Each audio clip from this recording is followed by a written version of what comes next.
Jeff, thanks for joining us on the podcast today. Nice to be here. In person. Yeah, it's pretty cool. It is pretty cool. You guys have a lot going on. Everyone's excited about the technology on the hardware platform. VAST, of course, is a software company, but you need the hardware to enable what you're doing. For those that may not be familiar, reset what VAST is and what the core mission is. Sure. So the core mission essentially comes down to just simplifying customers' lives by building infrastructure that is way easier to deploy and manage than they've ever been able to. And so I didn't say storage here, but storage is a big part of what we do. And as we looked at the market when we started the company, there was basically like all these reasons people were buying these types of systems or that. Some of them were software related. Some of them had to do with hardware, like making decisions on tiered infrastructure and these types of things.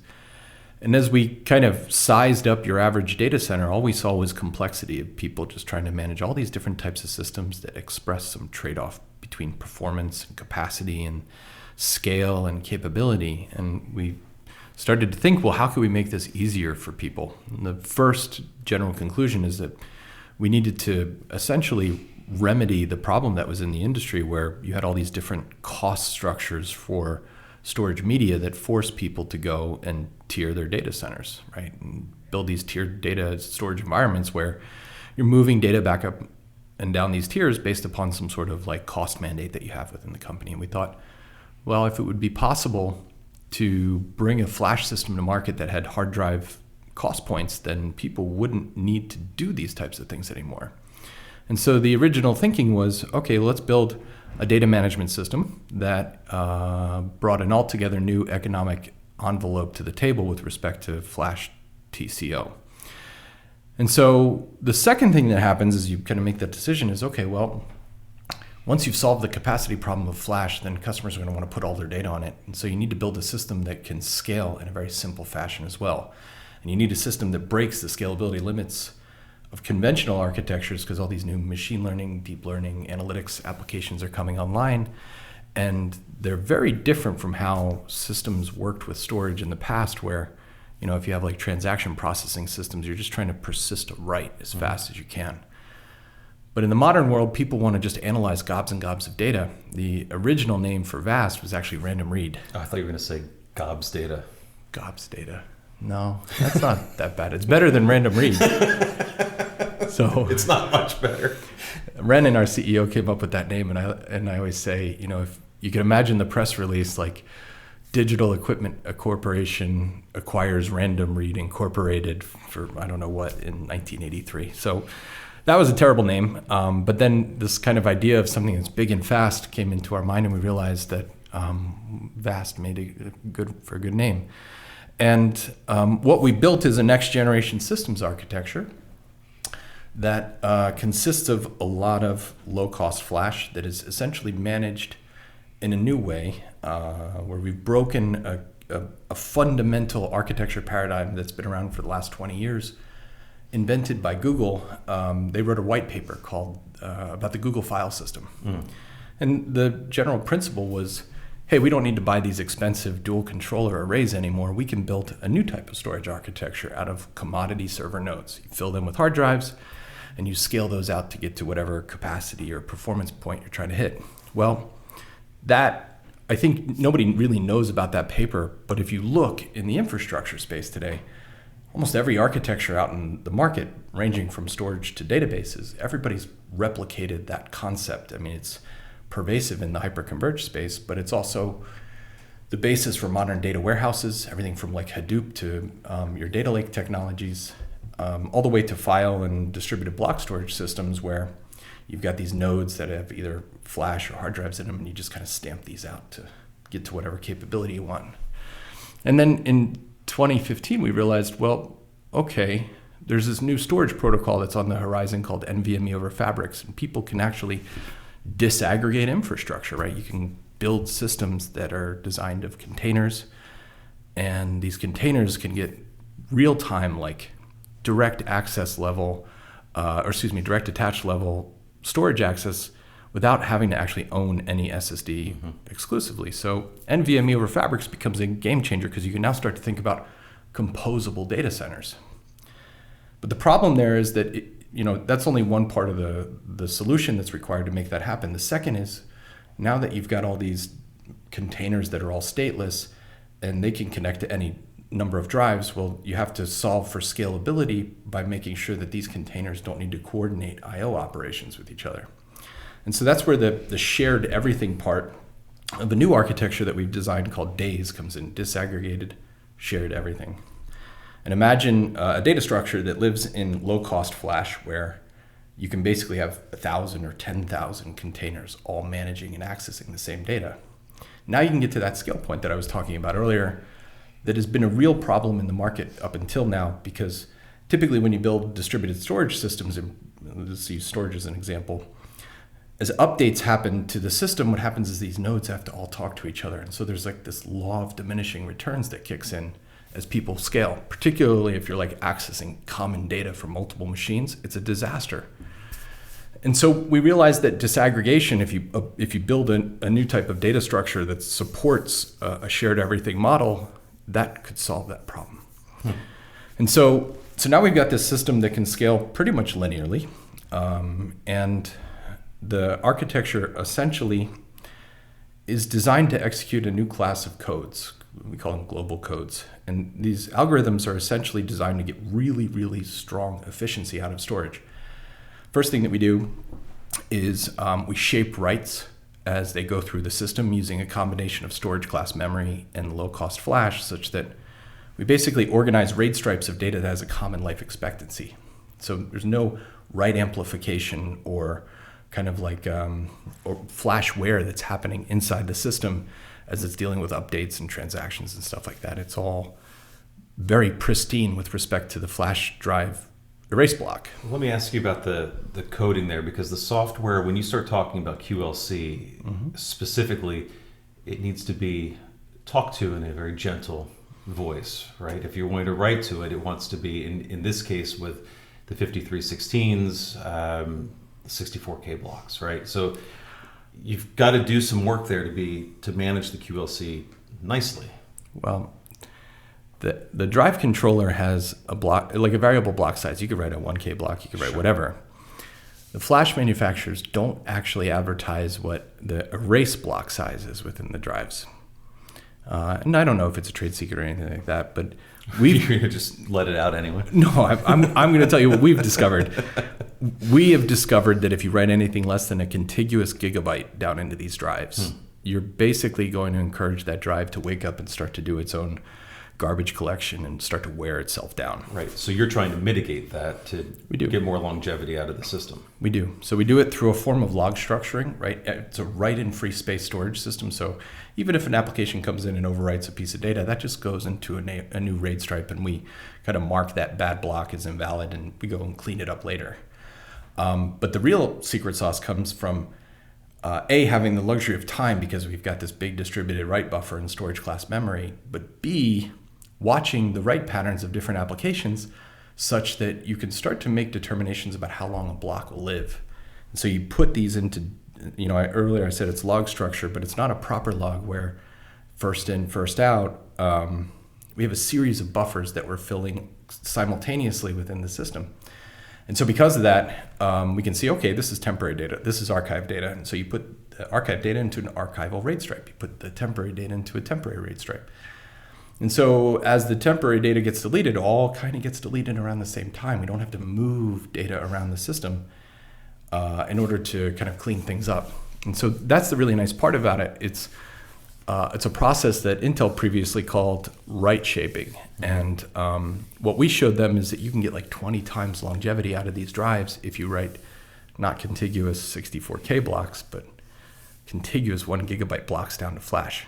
So it sounds smart, but take this with the respect that is owed.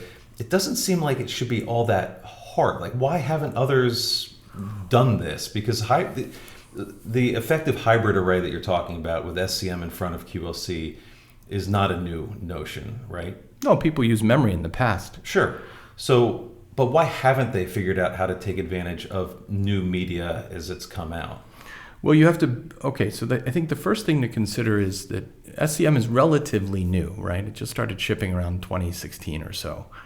And then prior to that, you would have to use like either supercap or battery-backed DRAM. And you saw all those abominations over the years. Right. Some of them are still, very popular vendors still ship these types of products. And the problem becomes the cost. Cost in two primary dimensions. One is, what's the cost of actually just filling up a large RAID stripe? Because these RAID stripes, remember, it's a 1 gigabyte block times n number of blocks that you use to create a RAID stripe. You're talking about tens or hundreds of gigabytes in our case. So what's the cost to actually build a buffering system that can buffer with that level of capacity? Well, with DRAM, it's really expensive. But the second consideration is the larger one. Because if that's going into some sort of memory-based write buffer, well, then the question is how many other nodes need to know that that data's hit the buffer? And all architectures previous to VAST had either a cache coherency bus between two controllers or some sort of distributed message passing system across, like, let's say, an InfiniBand fabric, if you're talking about something like Isilon, where all this stuff needs to be communicated. A whole second network just for stuff like that. But it's not the cost of the network, it's the cost of the operation. And at some point, you have so many updates that have to happen for cache management, cache invalidation, and you really want to get this right because memory it's a bitch from a power perspective. That it just slows down systems where you're trying to get the opposite effect of scaling them up. And so you've got something that is expensive. It's expensive from an I/O operation perspective. And then the third component is that cache and cache coherency across clusters has ultimately been the biggest bugaboo for enterprise systems vendors. Like, if you look at average DU, data unavailable data loss reports for some of the largest companies that we've worked at previously, 98% of the problems related to cache. So if we get rid of cache altogether, then you don't have that problem. We just think of SCM as just a persistent buffer within the system. And so you need a new architecture that knows how to have n number of machines write down into that buffer without competing with each other. And previously, they all would have had to been talking to each other. So once you get there, you get to really nice economic profile for flash, right? Because you've got a really small amount of SCM, which costs like a 20th of what you'd pay for DRAM. Today we have support for both Intel's Optane and Kioxia's FL6 flash. And by the way, that's not insignificant. We haven't seen Kioxia out there a lot in the market. So you guys are doing something kind of neat there, being able to multi-source your SCM, which is not always the case. The drives, they do behave slightly differently, but from the system perspective, we try to kind of, I would say, make that transparent to the user experience. And we've done that effectively. They shouldn't ultimately know. But to be fair, like you use Avnet, I think, right, to fulfill your Avnet does hardware. The manufacturing. Okay. And so if a customer had a preference, it doesn't make any difference to you. Oh, we don't care. Right. We don't care. Now, so you can build a system that has the endurance of a much more expensive TLC or even MLC drive, and you can keep it on the floor for up to 10 years. We track our fleet of systems through a call home utility that we run for our customers. And no system in the field has used more than 10% of their erase cycles. And so they still have 90% of the wear left in the systems after 3 years of deployment. We feel like there's an infinite amount of longevity in these devices if you write to them the right way. And so we support the drives for up to 10 years in terms of field deployment. And as we kind of go to market, even our commercial terms say that you can get full replacement of a drive if you ever hit some sort of endurance challenge. Most vendors, particularly ones that are dealing with transactional environments, couldn't think to do that. Is that on your SCM or does that include your QLC? Everything. And what's the standard warranty on the QLC? 5 years? Yep. And so you're able to effectively double that by being intelligent in the way that you handle your writes and cleanup. But the third part of this is also interesting in terms of adopting these new technologies. Think about flash. Every system vendor in the marketplace is building transactional flash storage. And so as you want to park a piece of data into a flash drive, everybody thinks IOPS, right? And data structures for IOPS-oriented flash systems are typically very small. So it works counter to how people think about using QLC, right? Because you've got this large, like in our case, we implement 1 gigabyte stripes, and you've got customers that want to write at 4K increments, database style or something like that. And so that's where SCM also becomes advantageous, because you can write into storage class memory with any sort of block size or alignment, get really transactional IO support, and then destage large contiguous writes down to flash after the fact to kind of shape the write appropriately. So the first global code is just doing global flash wear leveling such that you can get 10 years of longevity out of very low endurance flash. That's where customers get a good cost basis to basically start building storage on top of. Second thing that we do is a new type of data protection code, an erasure code. RAID code, you could think of it as. And here we challenged ourselves to get the overhead for RAID down to 1% without compromising on the system availability. We didn't get all the way to 1%. Today we're at 2.7% for scalable clusters. We could go higher if we wanted to, but there's kind of a law of diminishing returns at some point. So at 2.7%, what we do is we build very large RAID stripes. Imagine 146 plus 4 at full tilt. Okay. Why hasn't this been done before? Well, first reason is that typically a CPU would never be able to write to 150 drives in one shot, but we build really big disaggregated clusters where our CPUs can write to hundreds or thousands of drives. If you open up one of the containers that runs our software, you'll see every flash drive mapped to that machine as if it's local. And so they don't have to communicate with any other machine in order to write down the stripe. The drive, yeah. Two is you need a big write buffer to write that wide, right? And earlier I said it's expensive and volatile, and that's a problem. So we solved that with storage class memory. But the big difference here is number 3, which is the erasure code. And so typically if you're building a wide write striping system, first thing that happens is the probability of failure goes up, right? Because your failure domain gets to like 150 devices. Well, that's more probable than the kind of the low case with conventional RAID codes. The second thing that happens is that your time to rebuild also goes up equivalently, right? Because you have these erasure codes historically that have had to read through all of the data in the RAID stripe in order to recover it. Well, if your RAID group has a higher probability of failure and you have a longer time to recover, these two problems compound with each other. So we said, okay, we need to break away from Reed-Solomon, which is basically what everybody uses for erasure protection. And here we adopted a new type of data protection that we call locally decodable codes. And the way that codes work is essentially if each of the parity devices is slightly different. And when something fails, we only have to read from 1/4 of the stripe and then all of the remaining parity drives. And so essentially, we can rebuild at the same time as like an 8+2 based hard drive RAID group. But you've gotten to 2.7% overhead, and at +4 data protection, you basically have like 2 exponents greater availability and mean time to data loss than you would have with something that's +2 based. So customers get something that's more resilient, and at the same time, they pay a lot less for RAID. So you take cheap flash, and then you get like a lot more usability on top of it. The last thing we do is something that I think is most equivalent to what you would think of as global compression. And essentially, the system can run a hashing algorithm against all the blocks that come into the buffer. And as opposed to a deduplication system that would look for an exact match block using cryptographic hashing, our hashing function basically looks for things that are close enough to each other to basically start allowing us to compress them against each other. So that's why I call it global compression. And the way that it works is, we basically do a distance calculation between the new block that's been hashed and all the other blocks that are in the cluster. We start to logically group similar data in the system. And then every new block that looks like the original one just gets compressed against it as a kind of a reference compression system. And so this hasn't been done before for a variety of reasons. A, the math is totally new, but B, if you think about conventional deduplicating storage systems, typically you'd have like an index in memory. And that memory needs to be kept right next to the CPU that's servicing I/O.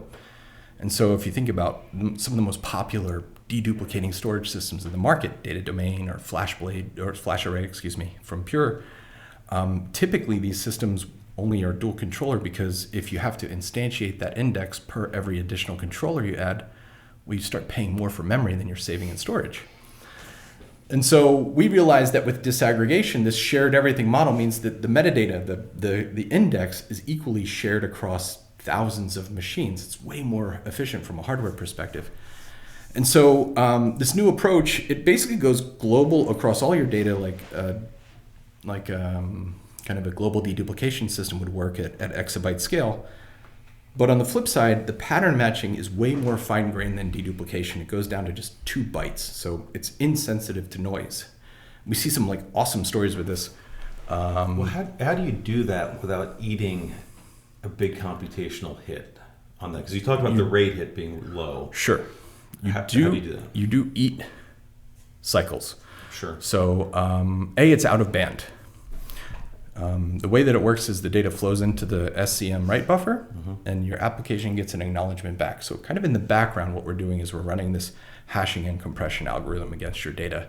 But we do it before that data gets written down into Flash because we don't want to exercise the write cycles of the flash drive. You got to do it before it gets to QLC.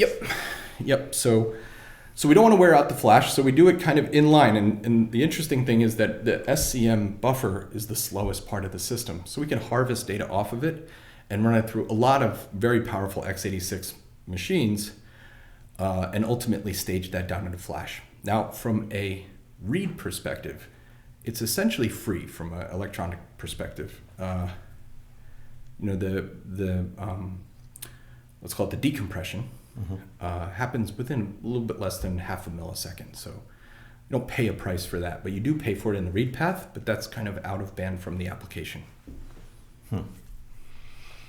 That's interesting. I mean, historically, every time, you talked about 2 controllers and scaling to more, and how do you manage that metadata and those tables? But the other consideration is like fiber channel and looped storage networks that are on the back of these systems previously. Like you can't build a loop larger than what you can build. Sure. No, well, there's also been dedicated appliances that have come out over the years that sort of want to sit in the data path and handle some of that compression. It just never, those methodologies don't work well without taking massive hits. I mean, we've seen 20-30% in traditional storage arrays when you start enabling deduplication and compression. And that's a fixed constant, right? Because you don't have any more CPUs you can throw at the problem. No. In our case, you can. So I'm not saying that there's no CPU impact, but if customers ever say, I don't like this latency or whatever, just throw a couple extra CPUs on it. There's no fixed ratio that you have to apply. So talk about that. What does that look like? Because I know you've got, with your partners, new hardware, and I want to get to that, and we'll tear into that in a minute. But architecturally, what is a vast system? Because you talk a lot about like the architecture and the theory, but what, like hardware, what is it? Sure. What is a vast system? That's like an existential question.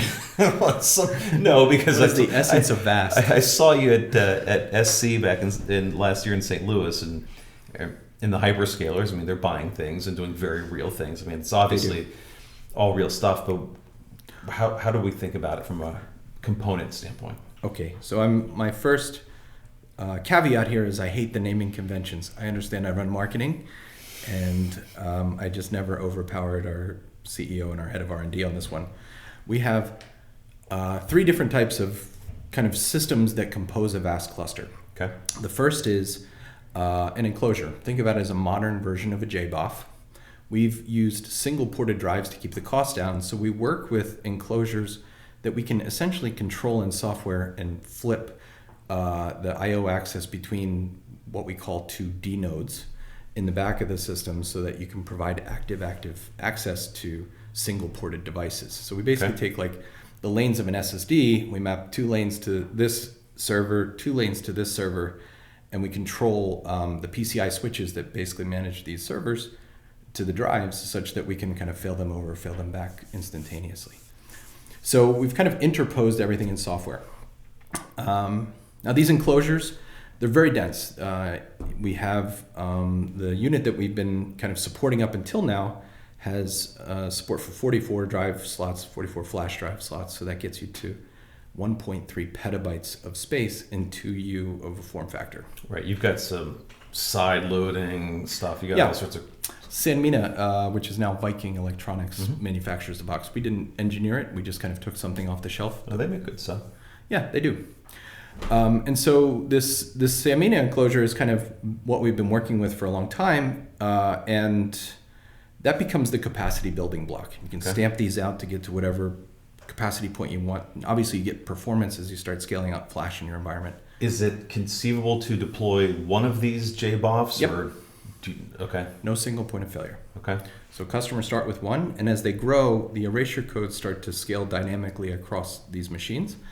And then when you get to a certain point, we stop scaling up the code. So we start at like 36 plus 4, you go to 146 plus 4, and then we just don't try to make the RAID any more efficient after that. You build big clusters, you're still at 146 plus 4. Now, the only knob you get to turn as a customer is if you don't like the idea that one enclosure could fail and you lose your data, you can turn on what we call D-Box RAID. And that essentially allows you to just say, mark the cluster such that it can support a whole rack scale failure. And we have customers in the kind of the cloud space that have very, I would say, frugal data centers where they might have like one PDU per rack. And if that PDU goes down, they don't want to lose data access. Yeah, the whole rack goes though, right? Right, yeah. So to solve for that, we basically built this one customer, what we call D-Box RAID. And it turns out pretty much any of our customers that now have more than 10 of these enclosures in a cluster, they tend to like to turn that on. Talk about those customers that are real value centric, though, and I know we didn't even finish the architecture thing, but what were they buying before? Are they hard drives or other flash systems before they get introduced to what you're doing at Vast? Yes. Both? Mm-hmm. Yeah, we call it universal storage for the simple reason that it's just a marketing hack. Like, we didn't know what to call it because we thought of it as defying classic categorization of different tiered storage systems. We wanted to build a product that took the decision-making out of building and deploying storage just by one thing that can do everything. And so we've got customers that use it for AI and backup and everything in between. And so half of those customers have been buying hard drive-based infrastructure. Half of them have been buying flash systems and realized there's a more affordable path to achieve that mission. Most of them have both hard drives and flash.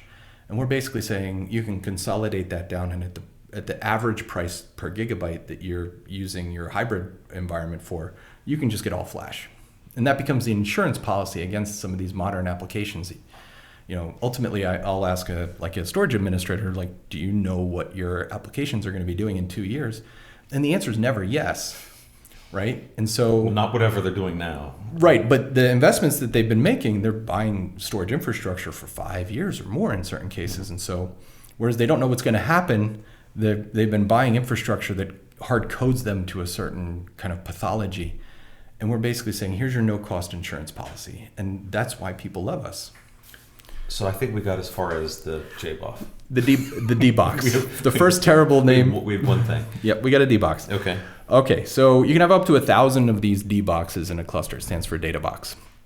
Everything gets interconnected via a set of switches. So we use NVMe over fabrics. We need 100 gigabit networking, at least. And that is what connects everything together. So these fabrics can be pretty big. Typically Mellanox. We also have support for Arista. And they need to connect between the enclosures and the systems that run our software, which are just x86 machines, compute nodes that we call C nodes. So when you talk about throwing more compute at a problem to be able to handle whatever, adjusting workflows or more compression or whatever else is going on, that's what you're saying, is that we can slot in another compute node, C node, and just keep cruising. Yeah. It's all online, all non-disruptive. So slot another one in, get the software in, and then it becomes aware of the others in the cluster, and then just carries on. Sure. And so what's the resilience look like for the C nodes? It's basically like N-1 failures that can be supported. Remember earlier I said every C node is mapping to all the drives in the cluster. So you could have a cluster of 1,000 machines. take an Uzi to 999 of them and still be entirely online. There's a very 90s reference of Uzis aren't popular? I don't think so. I think it's Kalashnikov. It's probably yeah, very sensitive. That's like a Die Hard reference, I think. An Uzi? It just feels like that era, like something Bruce Willis would have used in like 96. I feel like if you're shooting an Uzi, you need two of them. Because you have to have two with the little shoulder straps. Yeah. So that's like Rambo more than... Oh. Yeah, but that's still the right timeline, isn't it? Late 80s, early 90s. My cultural reference sits between Rambo and Bruce Willis. Okay, so if you take the Uzis, I don't remember what you were shooting. Did you shoot the C nodes or the D nodes? C nodes. Okay, sorry. Yeah, so you can lose all but one of them and still be entirely online. Obviously, your performance is going to suck versus having like 1,000 machines. But being available is important. Is important. And these nodes don't talk to each other. And so we see some interesting events where like a customer will have some sort of bad behaving application. And in any other storage system, that application would ruin the experience for everything else because these nodes all have to talk to each other. In our case, we contain that application to the nodes that it's mounted on, and none of the other nodes even feel the effects. And so one of the big things with respect to this idea of universal storage is like, let's just take customers to a point where they can just build large clouds of flash. And historically, customers have resisted this idea because you want to ensure performance fairness. And if you have like some monster application that comes in and tries to eat up all your storage, everybody else suffers. We realized that since these C nodes are stateless, there's no cache coherency code that runs across them or anything like that, and there's no communication that has to happen across them, we could build them into resource groups that we call pools. Mm-hmm. We can allocate pools to that monster application, and it can have its own dedicated ingress and egress infrastructure. And every other user in that environment can mount a different pool. And so they don't even feel the effects of some of these like really crazy applications. And that's one of the paths to consolidation here. So the pools are, it's almost like a controller then, in the way of a traditional infrastructure would think of it. It is a controller. It is. It runs standard controller functions. It does everything. It does writing down to flash, reading from flash. It does the erasure codes, the encryption, the compression, everything. I meant to ask, when you're talking about compression, what's normal there? And I know it depends on workload and whatever, but in encryption and some other things, but what's common these days, or what do you see? So I can't use the word normal because there is no normal. The average is 3 to 1. Okay, so that's been pretty static then as a pretty good target for... It's all over the board. Customers have different workloads and they reduce very differently. So there's no rule of thumb outside of just looking at that workload. And let's say it's like, I don't know, some sort of, kind of like data warehouse analytics workload. We could say, okay, that's probably going to be like 4 to 1 data reduction. But, we equally are used for things like movie production. And there you've got compressed video going through our system. And maybe you see like 1.2 to 1. Would they even use it? Is that something that can be turned off, or is that always part? It secretly can, but we never turn it off for customers. But if you say it, it's not really a secret anymore, is it?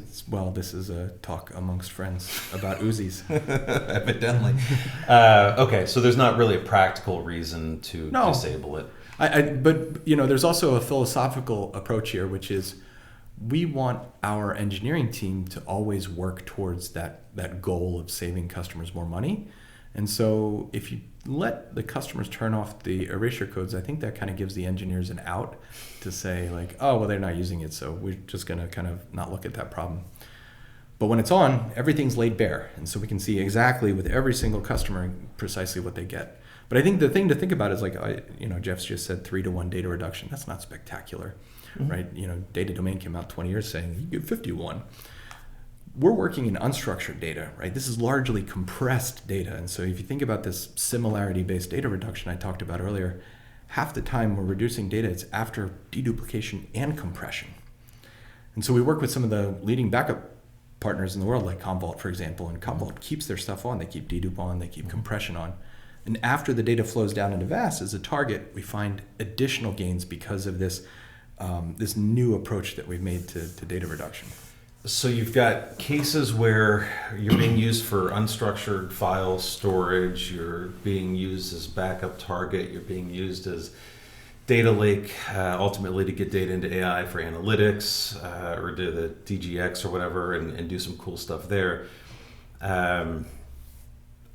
The workloads are entirely unpredictable. You start to get messaging that's kind of similar-ish to what the initial HCI messaging was of just put it all on here and everything will be okay. Now, obviously, there's some scaling issues with HCI, and you don't have the independence that you do here, but it's our customers finding that they start with you for a specific problem child or specific application need, and then hey, this is pretty good, and chuck a bunch of other stuff on it, or what's the adoption path once you're into a customer? So there's a term that's used, I think, at least in the storage business, called land and expand, and we represent that in a big way. So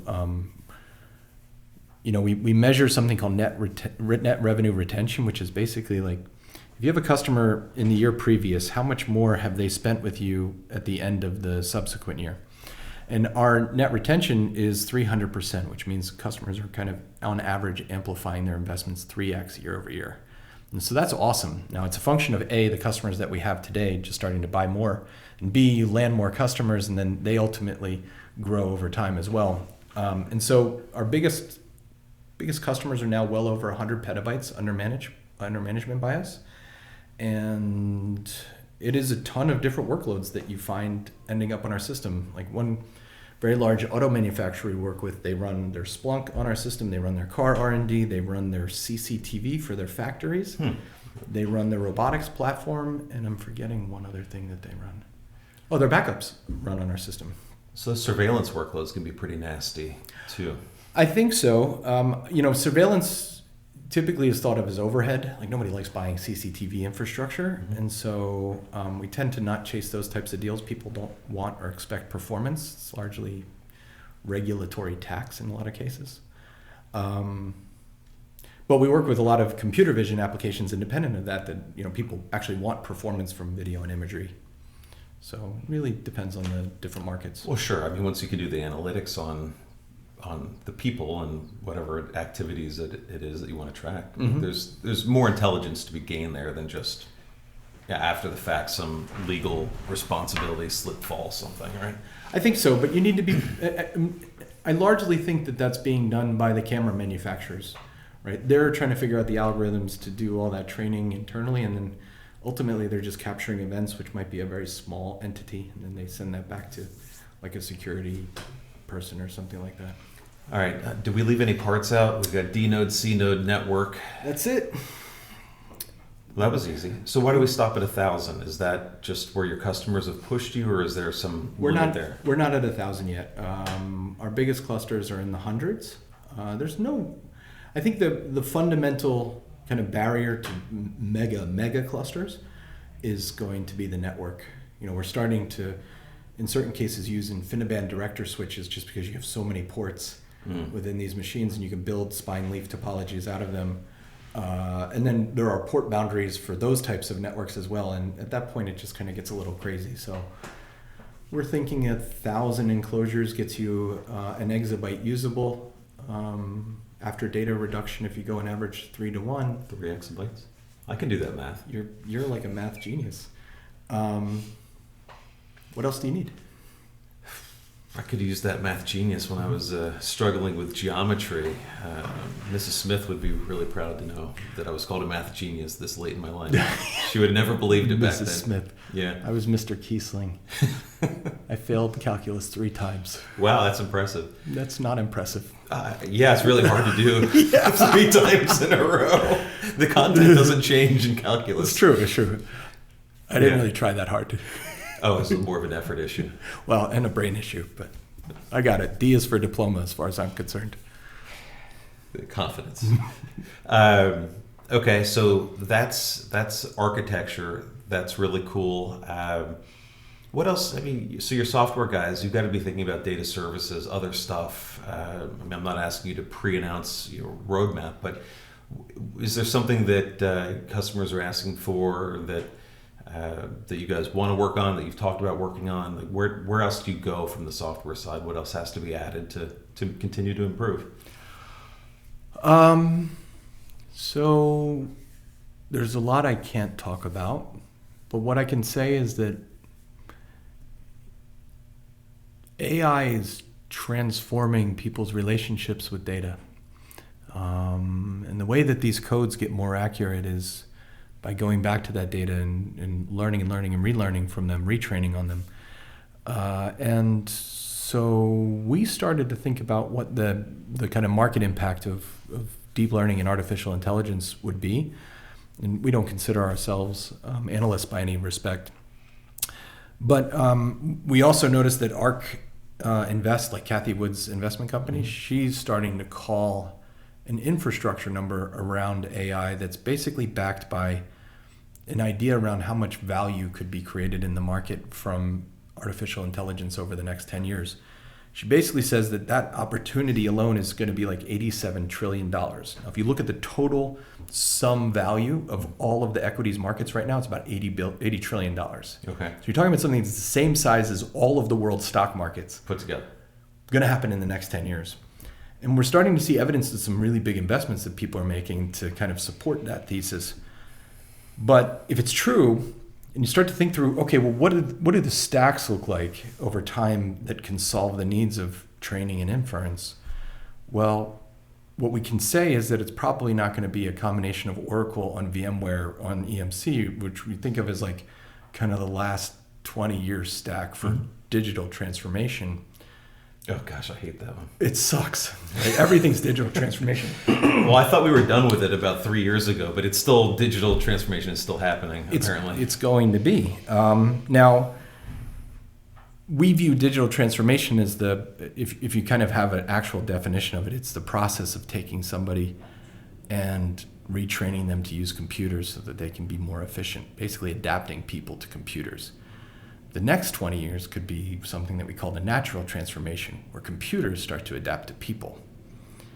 And if that's true, and the market is as big as that what we say it is, if you look at the nature of the applications, they're all way different than how people have been computing in the past. And we believe a new stack will be relevant for that could be built by VAST. Well, I mean, you certainly have a problem.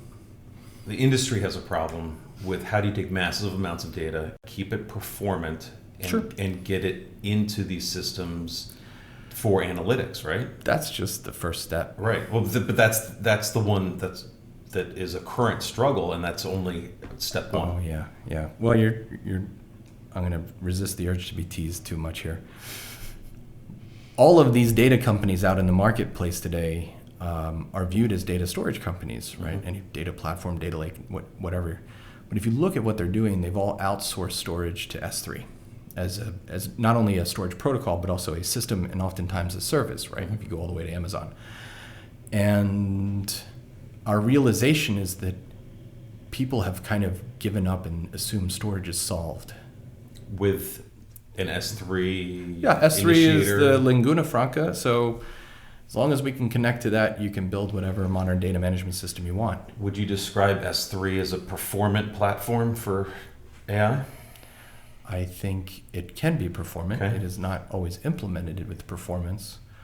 But our realization is if you rethink everything at the infrastructure level, there are gains that can be realized higher up the stack that we will take the world to over the next couple of years. And that's a little forward-looking to that may be difficult to talk about. But aside from having a new architecture that's able to take advantage of new technologies, hardware and software, to be able to fuel the analytics engines that are out there from NVIDIA and whomever else could be a player in that space. It's a heck of a lot more than just holding on to the bits and bytes, right? It is. And it's the system-wide interaction and how do you move stuff. And I guess that's part of it. We might as well get into it. Some of the new hardware that your partners are putting together for this current launch, the DPU is a major difference when you go look at the JBOF, your D node. Why don't you talk about that a little bit and how it starts to get at some of these data transport challenges? I think it starts with that idea of disaggregation, where we don't need to think about tightly coupling CPUs to SSDs. If you do that, then you have a lot of flexibility with respect to how to build systems that are ultimately the vessels for these SSDs. And I like to use the analogy of the Open Compute project. We got out of the hardware in basically the end of 2020. So we don't manufacture it, we don't engineer it or anything like that. But we do have real interests in understanding and specifying the hardware that ultimately drives universal storage. And so we made a call to the industry and we said there's a few things that are kind of just starting to emerge that we'd like to see industry solutions for. And the first of those, as you mentioned, is DPUs. Now, what is a DPU? Data processing unit that essentially, in our case, we use it as a modern equivalent to a SAS expander at the back of an enclosure. In this case, it's NVMe over Fabrics, which is supported by an adapter, such that we don't need to build a server that holds an adapter anymore to basically just run NVMe over Fabrics target services. Like the worst application you could think of is for 2 Intel CPUs is just to set up a root complex and project that onto the network. And so a DPU allows us, in a very small form factor, a very small power envelope, a very small cost envelope, it allows us to build intelligent enough enclosures that you don't need any other server hardware in. You just have big pools of SSDs that are exposed by DPUs out onto this NVMe fabric. And a couple power supplies. You do need power supplies. But I haven't looked at your box yet, we're gonna go see it later today, but I presume when you pop the lid, it's kind of vacant in there, aside from the length of the rulers inside. It's pretty, well, there are a few of these systems that the market has kind of responded to and said, okay, we can make something like that. And so AIC, as a Taiwanese manufacturer, they said we could do this. And they built a 1U unit that has 4 DPUs in the back and has a collection of flash and storage class memory in the front. And so now, in order to build like hyper dense systems, you don't need to play games like popping a lid to get to the flash in the back. Right. You don't need to do things like organize drives on the side of the enclosure as we have in the past. And as a result, you just have something that's rear and front serviceable without having to deal with cable management, stuff like that. But on top of it, you get all of the depth that you would otherwise have from like a big stuffing of 2.5-inch drives that you put into an enclosure. And so these things, we stuff them with 22 QLC drives. And that gets you to anywhere between 338 terabytes per 1U to 675. And the difference is either you use 15 terabyte or 30 terabyte QLC. Now, if you think about rulers, you know Howard Marks, right? Howard's on our team, and I asked him a question as we were kind of getting ready for the announcement. I was like, okay, well, there's more space in a ruler for flash. And we started to look at it, and it's not true. You can, a 2.5-inch drive, you have the same amount of real estate as you have with a standard ruler form factor. There's 2 PCBs that are mounted on each other in a 2.5-inch drive, and that's where they get to density. A ruler is a single PCB, but it's way longer. And so what you get is 75% more surface area for thermals, right? And if you have good thermals, you can maybe put some more transistors into a device. And so ultimately, we like rulers because we think we can help push the market more to getting the maximum capacity out of these drives. And the flash manufacturers, we know, have kind of been holding back because nobody's been asking for it. And now we're saying, give us drives that are 60 terabytes. Give us drives that are 200 terabytes. We don't care. We'll take whatever. Our algorithms can handle. It's a fail-in-place architecture, and we can handle any sort of idiosyncrasies with failures. So just give us the densest, cheapest stuff you can get to. And rulers were kind of like the first push into doing that. And on the back, if you don't have Intel or AMD servers, you just have like little ARM processors on network adapters. Well, it turns out that can be affordable too. So you've got this little 1U unit that's quite inexpensive. But since it's PCI Gen 4 and it's got a ton of flash in it, it's also really fast. So you come up with you start to hit at another point though of what do customers want. So the density is really cool, but there's also a lot of concern historically in the industry about getting too much storage into a single node. And that's probably due to concerns over rebuilds and things that are sort of, I almost said legacy, but I guess in your world that would be sort of legacy. Multi or 2 controller, rebuild the thing. It takes a long time to rebuild a 200 terabyte SSD. When you have a failure like that, and now we're all front serviceable on this AIC node, for instance, I go up yank the E1.L, fire a new one in there. What happens in the vast world to rehydrate that drive and have it active and productive in as shortest time possible? Nothing. So that data has already been rebuilt and distributed across the remaining drives. It's fail in place. Mm-hmm. And so now you just have an empty drive sitting there. So we shouldn't think of it as a traditional RAID architecture where if I've got 4 drives in a RAID 5, one fails, I put one in, they got to rewrite all that stuff to fill that drive. That's not the not at all. Not at all. That just becomes another device that's added to the cluster, essentially. So in the world of your customers, then there's less fear over blast radius, right? Of drives failing, or even the node if they're in a multi-node setup. So we have all of our customers on Slack channels, and I don't think I've ever seen a customer talk about a drive failure impacting their operations. Do they? But they worry about it in the traditional dual controller world. I think you do. Well, I think maybe we compete, I think, less with dual controller systems and more shared nothing systems. Mm-hmm. And what you worry about here is a server failing more than a drive failing. Like, everybody can rebuild a drive. Some architectures are not fail in place, so you have to actually put a new drive in for that to be participant in the RAID group to get healthy again. We're totally de-clustered, distributed parity. We don't care. But at the end of the day, the bigger problem in the industry is, well, if you start to build clusters out of these just stamping out large capacity shared nothing nodes, and one of those goes offline, do the math on just like a 12 drive system using 30 terabytes, you've just lost 400 terabytes of data that you have to rebuild, right? Mm-hmm. So server failures are by far the more coarse thing that people have to be worried about today. And we find this kind of paradox with traditional scale out NAS and object storage and even databases, where you get to choose as a customer, you get to pick your poison, right? Either you can choose a very small node that has a little bit of data in it. And here, when that node goes down, you don't really care because it's not a ton of data. But the flip side is you have a lot more nodes to achieve a common capacity objective. So your probability of failure of one of those nodes goes up because you've got more servers that you have to babysit. Flip side, okay, I'm not going to go thin nodes. I'm going to build a big, like, fat node. And so now you have less probability of failure across nodes. But when a node goes down, you have a really bad day. There's kind of like no win to that situation. So we wanted to adopt these like really high density drives, and we didn't want customers to have to worry about those node failure problems. And that's where the disaggregated shared architecture comes in. So that's the AIC box that's new. It is. That'll have SCM, QLC, E1.L, right? The long rulers. Long rulers in there.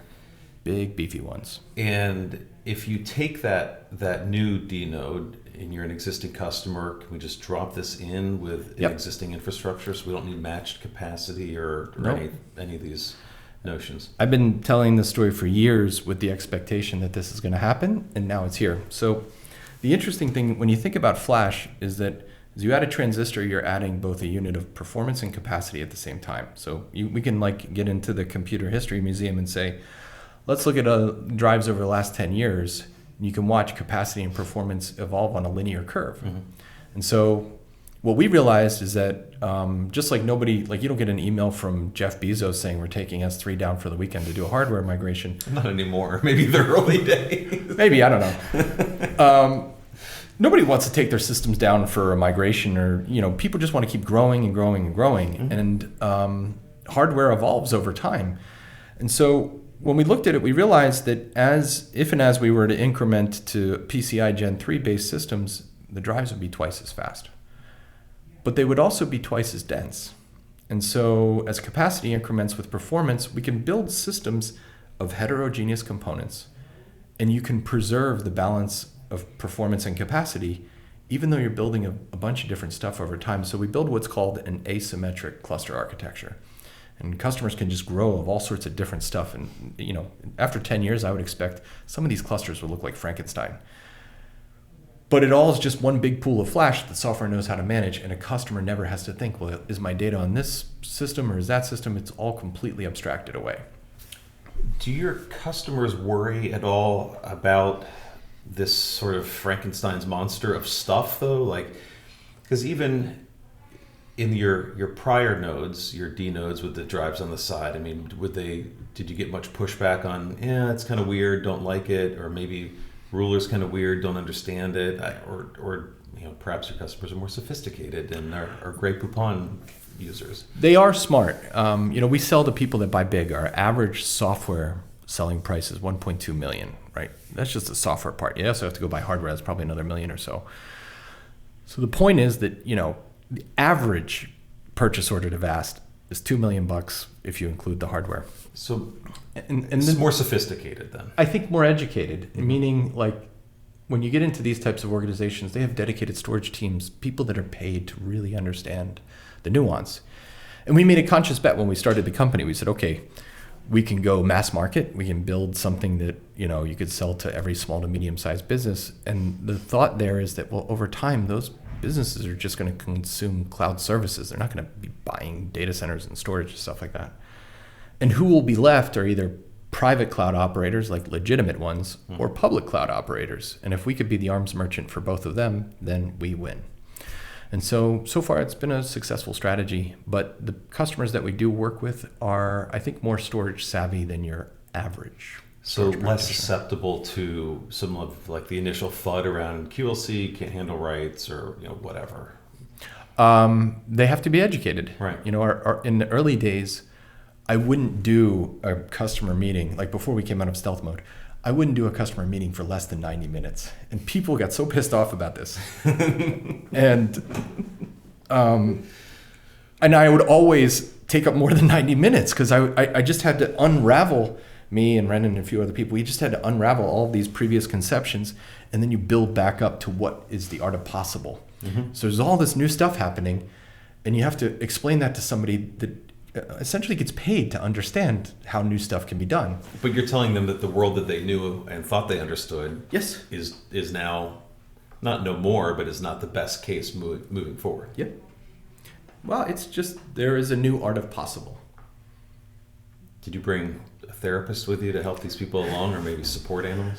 We had some awesome meetings. Like we had this one meeting where the customer was yelling at us as we're walking out of the room because we had to go to another meeting. It's like, I want one right now. And like, okay, we'll get you one. And then my favorite meeting, it's a very large animation studio that we work with. We get out of the meeting, and the meeting was only supposed to be 45 minutes. The customer said, we need all these enterprise features. You get 45 minutes, go. And we had to cut the meeting an hour and a half into it so that we could go to our next. And so I'm like, okay, we'll catch up with you guys later. Bye. And as we're walking down the steps, the reseller that we're working with is a great partner. He's getting a text message saying, hey, value added reseller, add some value, get us on the beta program right now. That's fun. Yeah, it was fun stuff. But these people, they're paid to know. And so I think it's explainable technology. It's hard stuff, but we don't need to sell to 100,000 customers. We just need You've got to a definable world. Yeah. So the new D node gets you front and back serviceability. It's 1U, highly dense, and then you're ready for whenever there's another drive technology that you want to take advantage of. We are. Drop in larger capacity, whatever, because you're totally agnostic. And you're using QLC now for the value for metrics, but I guess it doesn't have to be. It could be anything, right? Yep. We're ready for PLC. We've been working with industry partners. We know what that looks like. We know that our endurance model works for it. I don't know what's beyond PLC. You're talking about 6 bits per cell. And Can't use SLC. We already used that one. Well, some of these drives are getting kind of weird, right? Some of these fast flash drives are TLC masquerading as SLC and things like that. So that's also an interesting area to explore. But yeah, there's really no limits to what you can do. So that's the new node, data node. What are there others available? Do you have other hardware partners that are doing other weird stuff for data nodes? We do. So Mercury Computer, they're a ruggedized systems manufacturer. They work predominantly with government customers, putting systems in tanks and helicopters and places like that, they also are bringing a system out to market that they've created. And so it kind of adheres to the Ceres concept, and it is essentially a 2U device that is it looks like the AIC system if you were to fold it in half. Okay. Right, so everything is front serviceable in this case. There's like a ribbon cable that connects the drives to the machinery in the bottom of it. Well, that's got to be fun, though, because if you were doing the hardware, that's not something you guys would probably go engineer on your own. I don't know anything about that stuff. Right. So with the hardware partners now, do you see opening it up more to let other people explore with you? We do. So first, AIC and Mercury can go sell those systems to whoever they want to. Like we advise that they do. B, we have a few other partners that we're working with. We'll probably make some announcements about that towards the middle of this year, but there are kind of two dynamics to it. Dynamic one is we need systems that we prescribe, and then we have a few large systems manufacturers we're working with where they may want to prescribe their own equipment, and we would support that because they're also taking that product out to market through their channels. Okay. So it makes sense for us from a business perspective.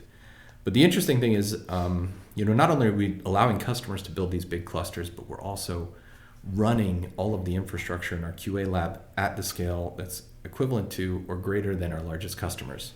So there's like a $35 million investment in hardware that is basically sitting at the service of our R&D and our QA team that makes sure that stuff just runs.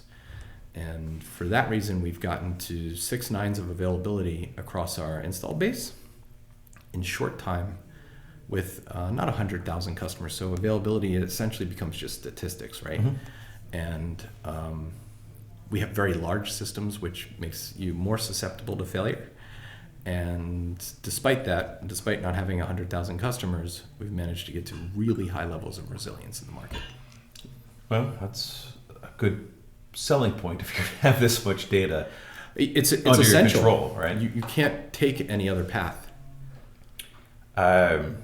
We've heard, not at your scale, but really creative horror stories about how they factor their nines. Oh. Sometimes very small sample sizes, and run the thing, and it's solid. Let's call this a 5.9, and off we go. So we look back 6 months across all of the field deployments. So if that's what goes massaging numbers, then that's what we do. What's the most replaceable part for you guys? It's got to be a drive. It's the server that's in. You probably are right. It's the drives, just because it's the most proliferated part. Yeah. In terms of unit count, there's more drives than anything else. So we've got DPUs now in these data nodes. They're cruising along. I want to talk about what that enables here in a second. On the compute nodes, though, still using ConnectX there, or what can we put the DPUs there too for advantage? That is an interesting question. Okay. We are exploring both what the opportunities are to do some amount of offload. So we have to buy a network adapter anyway. Mm-hmm. If that network adapter can offload certain functions, then that's great, right? So Mellanox makes some great network adapters. They have all these fancy capabilities. The problem for us is all of those global codes that I just talked about, they're not like libraries you can download from GitHub, right? These are proprietary codes that we run. And so chip manufacturers and people that are doing systems on chips, they don't like hard code our IP into their machinery. Right. And so so that makes it a little challenging. But the other place that we're exploring is at the client side. So let's say you have a NAS client or an object storage client. We've also identified with NVIDIA that there's stuff that you can do there to create a more safe enclave for data services. So kind of zero trust work happening there. And those are two kind of areas of exploration right now. But for the time being, our C nodes are x86 based. We work with Intel there. We don't need any x86 machinery in the D box, but in the C node, we really value what they do. And today we're on Ice Lake, but we'll be moving to, We're on Cascade Lake today, but we'll be moving to Ice Lake over the next couple of months. What do you need the most of there? It's cores. So everybody asks us, like, okay, why don't you support AMD? AMD's the It's a different set of challenges. It is, but I think people view storage systems as largely being lane bound. And in our case, we're flop bound. And so we like Intel processors, A, because there's all these instruction sets that are accelerated, and B, you just get a great processor for executing very complex operations. So all of our software runs in these systems in containers, but we really need cores and gigahertz more than we need lanes. So then let's go back to the storage performance then and think about the DPU specifically, because that's the QLC flash and the Optane or Kioxia, whatever you set in front of that hasn't changed. I mean, the shapes have changed and the way you've organized them structurally is the same on the hardware side, right? But the DPU is somewhat is novel. I mean, there's not, as I go through my mental list of who owns, half of the storage market, the first couple that come to mind, none of them are using DPUs in this way. So it's novel beyond being really neat, though, in terms of functionally, what are your customers going to get from this in terms of what they can do with their data? I don't think they'll even know, to be honest. I think that these are things, they're implementation details under the covers that just add to a more resilient, lower power and higher performance, low cost end state, right? So it's just a system that's largely a black box to them. So when you measure it, though, what are you going to say in terms of old system, old D node, new D node, performance is X% better? It's wildly faster, just because we made a jump to PCI Gen 4 from being on PCI Gen 3 previously. So I mean, you just get that PCI acceleration, makes your drives faster. From a performance perspective, you're talking about something that's a little bit more than 2x, which if you normalize that from 2U down to, how do I describe this? Yeah, you get about 2x the performance per petabyte, let's say it like that. And that's good, right? From a write performance perspective, it's closer to 3x. And at the end of the day, it's a more modular unit. So customers can start really small. Like, our physically small. Our entry point is only 300 terabytes of flash now. And you can scale from there. And if you want to buy bigger systems in the future, you can. We can mix and match. It's no problem. The other nice thing is you think about building RAID across enclosures. If now you have a unit of storage that's much smaller than the previous ones, well, then if you want to turn on RAID, you don't have to over-provision that much from a cost perspective. But aside from that, I don't think most customers will know or care that there's a DPU in there. Well, physically no, but they'll care about the performance delta. They do, yes, very much so. And you mentioned power a little bit. I don't want you to go past that, because I think that's an important consideration too, especially at scale. What are your customers telling you about power consumption? Everyone's got a green initiative or to do better there if they can, right? So there's a few things. One is, if you look at the drive form factor, you've got something that is roughly now 50% larger than a high capacity hard drive. Let's say a ruler costs 5 watts, a hard drive costs 5 watts. Well, I just saved 50% on that just by going to flash as opposed to hard drives. But the interesting thing is that flash drives, they don't spin, obviously. Like, that's not revolutionary. It is revolutionary, but not revolutionary. But not to this audience, yes. So when you're not using them, then they don't draw as much power. And interestingly, we realized through working with our biggest customer over last summer that it's only when you're writing to them that they actually draw power. If you build the largest AI storage system in the world that's reading data as they're training, it's going to draw almost no power because you're not writing data. So writes are what are electrically expensive. And what we realized throughout the summer is that we have the only system in the world that is fully disaggregated, shared everything, that we can essentially control the writes across all the flash drives by controlling the threads of the C node CPUs. And so So with Ceres, we kind of stepped down from a form factor perspective. It's slightly lower power per petabyte. It's not wildly lower. But we also added a function or a capability over the last couple months that we call the Universal Power Controller. And imagine you're building an archive out of Flash. It sounds stupid, but a lot of our customers are doing it now. If you think about archive not being something that's slow, but rather being the source of truth. Mm-hmm. And people realize, it just makes more sense to put all my data in this thing that I can compute on in place. So your archive is now your high performance storage system. But the point is that if you're building an archive, you may not expect or want to use all the power of your Flash estate. And if you just had like one of our partner systems engineers kind of prescribe storage, they say, okay, you have to spec out your rack for peak power.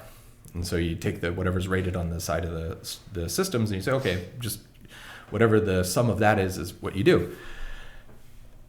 And if you go into full rack scale, you're at like 20 kilowatts of vast stuff that you'd have to build.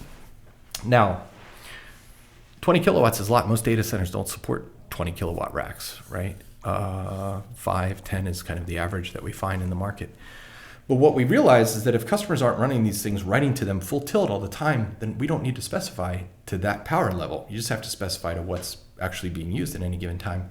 And typically it's half of that or more.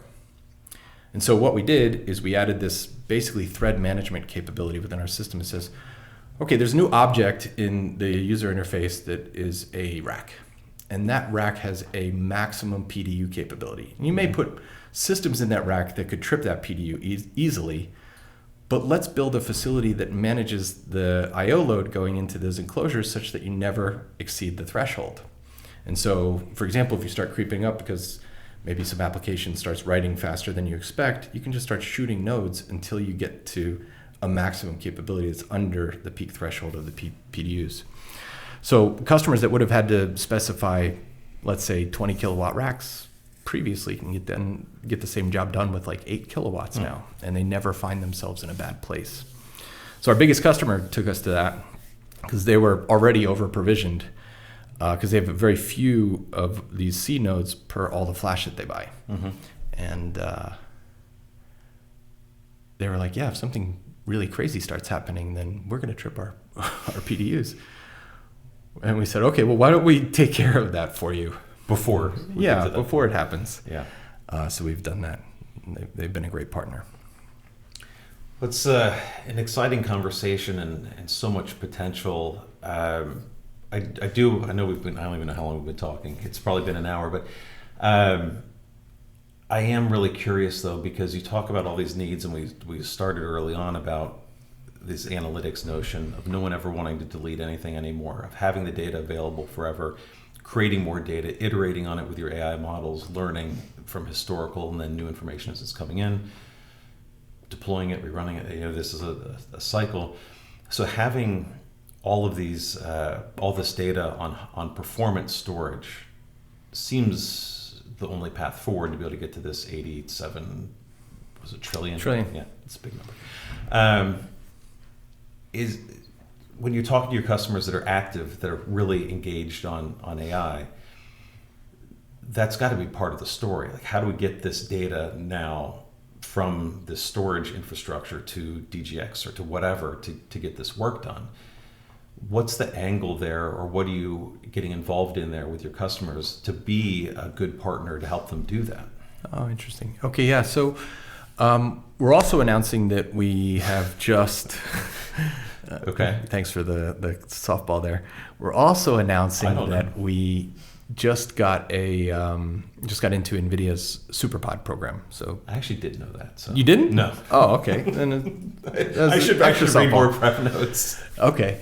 So we've been working with NVIDIA forever, right? We're building massive NVMe over Fabrics clusters. Those, NVMe over Fabrics was written by Mellanox, acquired by NVIDIA. We use ConnectX. We do all sorts of stuff for AI customers. We have GPU direct storage support so that we can blast data into these really expensive machines. And so the next logical conclusion is, okay, let's get formal with their reference architecture program for very, very large clusters of GPUs. They call this SuperPod. So Throughout time, there have been disaster stories that have come from people trying to apply NAS to these new applications, right? And every legacy NAS vendor will say, okay, yeah, we're good for AI if you just put flash in the system.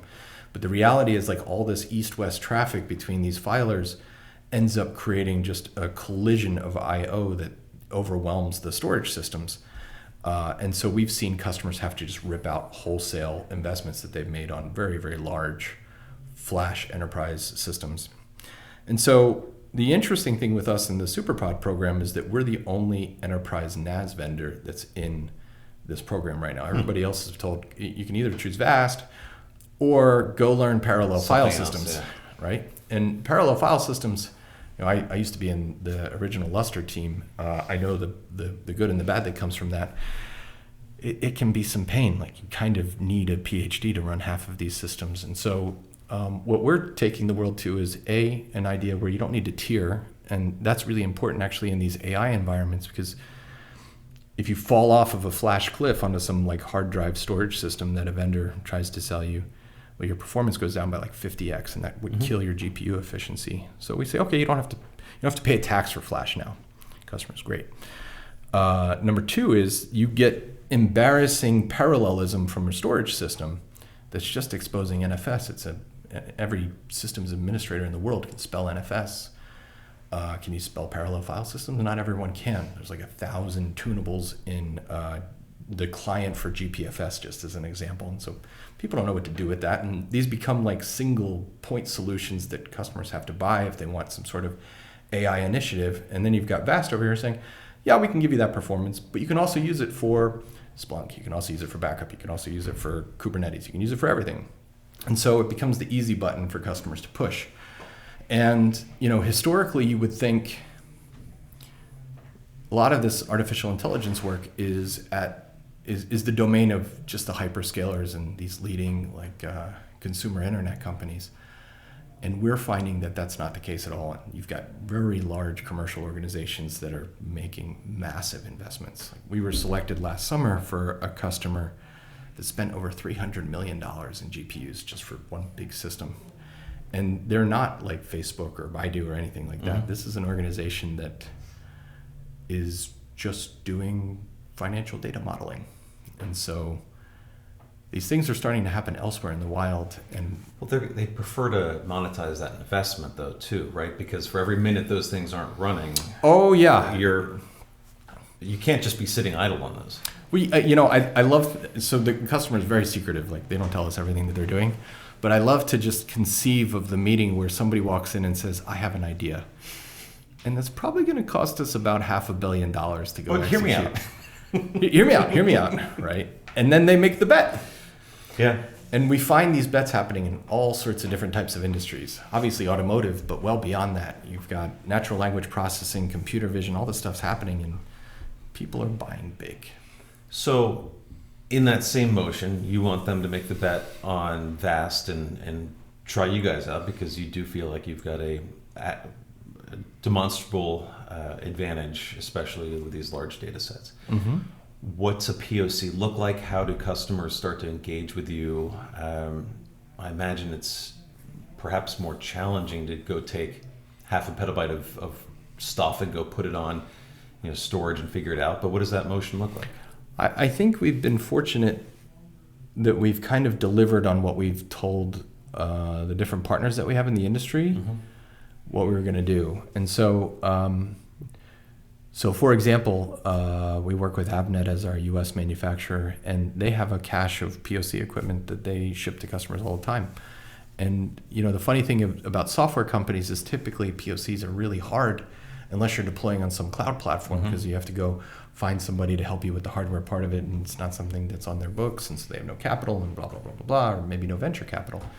And in our case, we built this framework and this go-to-market model that accommodates for that. So we have no need for involving other partners. Customers can just call us and we say, okay, here, go talk to Avnet. They'll take care of everything, and you just get a turnkey appliance delivered to your door. And our business is so large that, it probably is a little bit exclusionary here, but half a petabyte isn't a big deal for us. So that just becomes the POC unit that customers take, and it's not a problem. What's the deployment look like when you get on site and you're dropping off this, or Avnet's dropping off this gear? Mm-hmm. What's day zero look like for a customer? You're done everything in half day zero. So you get typically 3 boxes. You take out the switches, you take out the enclosure, you take out the servers, you rack and stack them, and then you turn the system on. It is an appliance. That easy. Yeah, we work with you in advance. So we have this kind of site survey that we do. We get IP address range. It's always the IP addresses. It's always DNS and IP addresses. Always the IP. Right. And as long as you get those, you're good to go.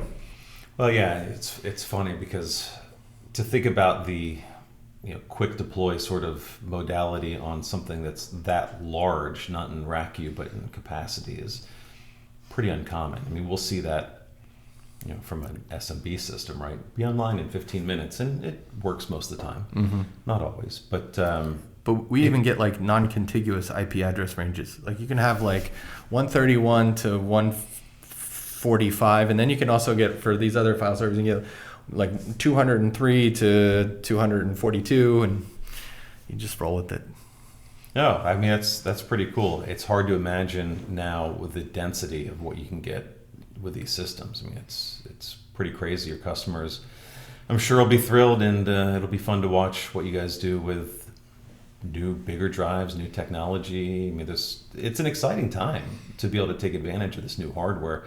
I mean, the inflection point we are right now with, you're talking about Gen 4, but 5's not so far away. Things like CXL, there's so much going on right now. Yeah. And for you guys to be kind of in the catbird seat, to be willing to be creative, I think is pretty cool too, because most legacy providers can't take that risk. So you've got a great opportunity.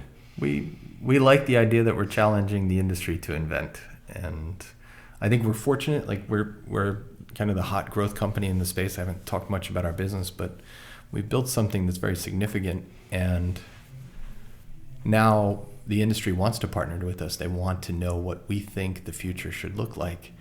And that's a fun position to be in, because then you can just really start collaborating, and we have good ideas, they have good ideas, and to the point you were making about some of these legacy vendors, some of these technology companies have great ideas that they didn't think they could implement because of the legacy infrastructure of the past. And we're kind of just an open book, and we're saying, just give us the crazy stuff and we'll figure out a way to make it work. No, I mean, I just can't quite get out of my head that we were working on an evaluation of a NAS system that probably took up more rack space than yours in our lab in Cincinnati. And each node had 4 SSDs in it. That's big. That's not big. It's physically big. I know. Rack U big. 4. And more complex. Because it's got not 6-minute abs, it's 4-minute abs. Something like that. Yeah. So yeah, I mean, I'm jazzed to go see this thing. We should finish up here so we can get over there and take a look at Avnet. Sounds good. All right, let's roll. Thanks for doing this, Jeff. Appreciate it. It was fun.